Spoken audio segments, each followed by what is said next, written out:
Okay, let's walk and talk. I didn't do one of those year-end videos or montages that people do. I don't know, I think that's a little bit kitschy. But let's do a first video of the year. 2024 was a great year. I'll remember so many pieces of that for so long. And there's so many memories that I will cherish forever. But let's talk about 2025. I have a lot of hopes for my show year this year with my horses and my barn. But I think what I'm kind of hoping for more is that more people in our sport join the field of play. Put themselves out there. Put their feelings on their own programs, their own riding, and everything out there. With their own emotions. Be real to people. You know, it can seem like you're moving the needle by commenting on comments on 3-year-old articles, but you're not. Open your doors. Join the field of play. Don't be in the nosebleeds. I think showing people your thought processes, whoever you are, is what people want to see and is what will help. Thought processes teach people more than little facts. And I hope more people do that. I want to talk in this video about how I train. Not specifically, I'm working on this individual thing with this horse, but more how I train my individual riding. Because I do some things that are similar to other people, and I do things that you've probably never seen before, or you've just heard me hint about.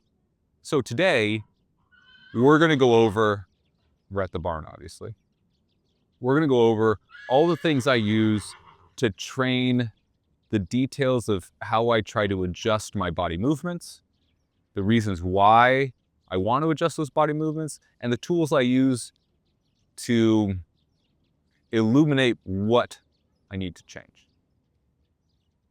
Let's have a little bit of mezcal and a Caillou glass. I know some of you guys actually commented, where is Caillou? And I don't really like doing big retirement ceremonies, but we retired him at the beginning of 2024. We flew him back to Belgium, and he's retired in a field in Belgium. I chose that because they have really good grass there, and he can live in a big field with a lot of friends. I love that horse, and he taught me so much. This is to Caillou.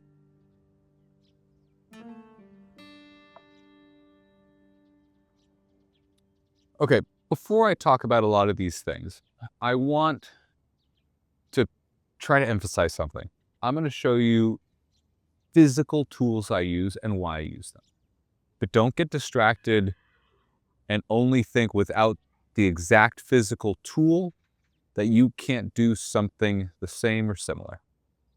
Really try to focus on why and what that tool is helping them. Because some of these are cheap, some of these are a little bit less cheap. But the why is what matters, not the tool that I personally use. There's other solutions for the same why. First off, I've shown some of these before. First off are these. These are something that my balance trainer, Maria Teresa, Rider in Balance, please go follow her. She showed me many years ago. I made my own pair. This costs at most $10. This is some Tessa tape and some clear goggles you can get on Amazon. What's happening here is there is a slit here, and that slit is the only thing you can see. When you ride your horse, you can't see the horse, not peripherally or at all. So you have to look forward, because if you look at your horse, you can't see where you're going. And it forces you, because there's no vision of your horse, it forces you to ride only on feel. There's a lot of benefits to that. It accentuates a lot of things, and it forces you to have to ride differently without thinking. You don't have to think, don't look at my horse, don't look at my horse, don't look at my horse. You can't. So you can just be present in a lower sensory environment.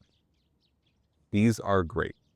And they really help a lot of times ride in these for a little bit, then take them off. Then ride a little bit, then take them off. When you get more used to it, you can do full rides in it. These are amazing. It seems so trivial. Also seems like you can't see anything. I promise you, when they're on your face, you can see a lot more than you think. You won't run into any other horse. Thank you so much, Maria, for showing me these. Another Maria invention that I use, and actually she sells, go to Rider and Balance, and you can see these, are these stirrups. Now, these look a lot like a stirrup that you have seen, like a free jump stirrup or whatnot, but these are different. These have a different strap configuration here. And what this strap configuration allows is you feed in or out this strap, and you can change the angle of this stirrup on how it sits. Like the horse's side is right here, and you could tilt it out or in, depending on different biomechanical things that you have. Everyone has different biomechanical issues. We all have them, so get over it. If you pronate inwards, this can help force you out. If you supinate, which is the opposite of pronate, which is you're too much out, and you bend it in, it can help you center. And that can help your leg alignment, help your form and your effectiveness. It's kind of a way to force you into that, in a place where you're more effective. The last Maria thing, and the reason why I talk about her so much is she has been so impactful for my riding. And I still work with her. I work with her a lot. And she's shown me riding from a different perspective. And I believe fervently that different perspectives are always helpful. Even if you might disagree with other perspectives, having different perspectives is always helpful. If you're always hearing the same thing, yet you're having troubles, but you always hear the same thing and you're still having troubles, change the words. Different perspectives are critical. Full orthodoxy, that's bad. But I've posted videos in the past about me doing the various balance exercises that I do with Maria, and I do at home on my own when Maria's not around, about jumping fences, me personally, one-legged, landing on a balance mat, with the goggles on, with my eyes closed. All of that stuff is teaching me body alignment. Making sure that if I believe I'm standing straight, I'm actually standing straight. Our brains lie to us. When we think we're standing straight, a lot of times we're not. And this training is about training you so that when you believe you're straight, you actually are. And that is so critical. And it is something our sport doesn't do. I think some people are starting to do it, hopefully me included, but to train your own balance outside of the horse. That's what the tools I just showed help with. And that's what I work with Maria on. And then that translates directly into the work I do with Eric and with Philippe, my vet, and with everyone else. It is so critical. The next thing that I've spoken about a little bit, but I don't know how much I've shown, and this is something I had developed for my own uses,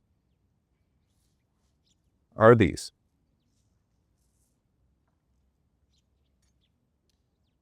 These two little boxes in my right hand, and this box in my left hand, and there's obviously a second stirrup that go along with it. What they do is they measure tension. So think of it as weight in your stirrup, weight in your hand. And we can video me riding, sync that video with the sensor data so I can review that data. If I believed if I pulled early, I can actually calculate how long after the horse landed till how how long till I picked up the reins and started pulling. If I believe my right and left stirrup were even, this sensor here will tell me. Whether I want to know the results or not, it'll tell me objectively.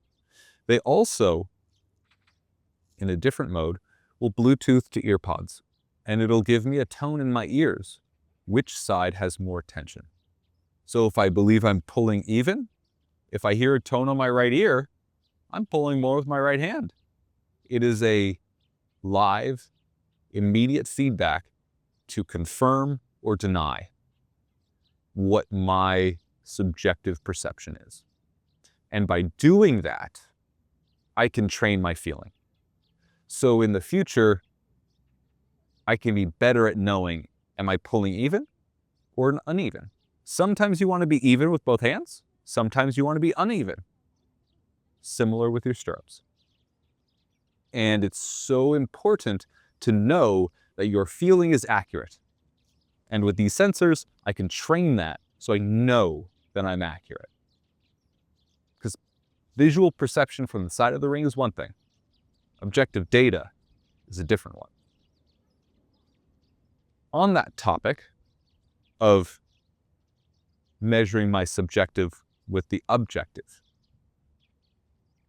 at a lot of shows, I have a wonderful woman who takes unbelievable pictures of me, my horses, and my team. That's Kalinka, by the way. Horses are talking. And her name is Alden, and she takes pictures in the warm-up ring and when I'm on course.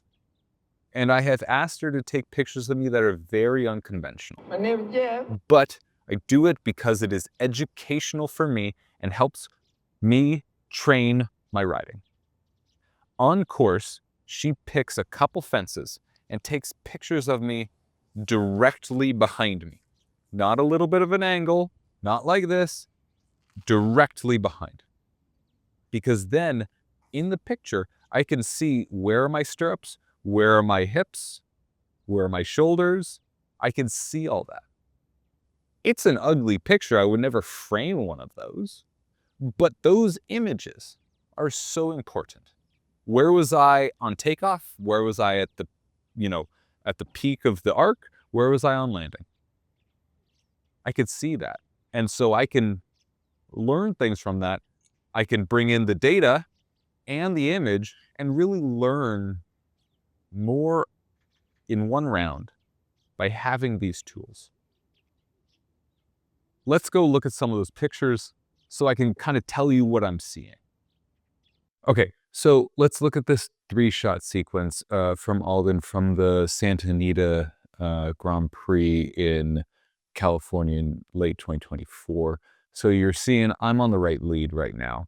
You can tell that because the left front is, where it is, and the right front's still coming up, meaning I'm on the right lead. So obviously I'm tilted a bit to the right because I'm on a right turn. That is normal. And then you see the next shot here, you see I'm, in the air taking off. But from being on the right lead, what you can see comparing my right and left foot and my hip orientation, I'm very square to the rails of the jump and to the ground. Even though I originally was tilting in with the turn, I'm now very square. And that's what you want to do. You want to be square on takeoff, regardless of whether you're on a left turn or a right turn to the fence.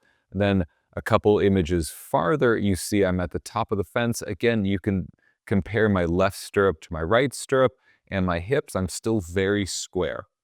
And that's a good thing. Now, sure, you can see there's some differences between, I know we're not directly immediately behind, but there's still some differences between my left foot and my right foot and how they're carried. And something I've been working on a lot, you can tell my right hip is a little bit farther forward than my left hip. I've been working on my left hip. It does tend to try to trail, and that's a problem. But I'm working on that. The main thing is you can see a lot of good things, but still some stuff to work on. The next image is one from the warm-up ring in Geneva. This is just the warm-up ring, and it's important to not just get the show arena images, but, the jumps in the warm-up. And similar here, you can see my right and left foot. I'm quite square. My knees are pretty square, but you can see there's this little tilt to my hips. My left hip is a little lower and a little farther back than my right hip. And again, like I just said, that's something I'm working on. But that's one of those smaller details. There's no major faults here in what you see. There's just little details, but the devil's in the details, and that's something you need to work on. And then finally is just two images from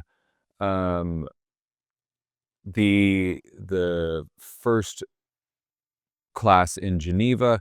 I'm taking off from this fence. I'm taking off from the left lead, but what you can see in this image, you can compare my left foot and my right foot compared to that second highest orange rail. You can see my left foot is a lot lower. You can see my left leg is a lot straighter. And you can just tell a lot of my stability is, a lot of my weight is on my left foot. That all ties into what we've been talking about and what I have been working on. Then what's interesting is if you look at this image a little bit later in the same jump, you can see the whole thing is now my feet are even, but you can still see my left hip is a little bit cocked. So you can see how the position kind of morphs as you go in the air. And this is really easy to do when you have these images, when you have these objective things to look at, as opposed to just in the moment as it's going live. These images or the data from my reins and my stirrups, those are critical pieces of data that allow me to look at my performance differently. Regardless of whether I'm clear or I'm not, this is how I get better. So I've shown you a lot of things today. And I've shown you all these different tools that I use to rigorously train every movement in my body. I don't care how I look. I care how effective I am. And with tools like the goggles, the stirrups, the multiple stirrups, the reins, the specific balance training, looking at images of myself from behind, I get so much information and I can train my movements with that added information. There might be different images from different angles that you might want. There might be different tools that you might use. But the point is, these are aids that can help train your movements. So when you're on the flat, when you're at home, all your training is intentional so that when you get to the show, you are more effective. However you look, don't care, as long as you are as effective as possible.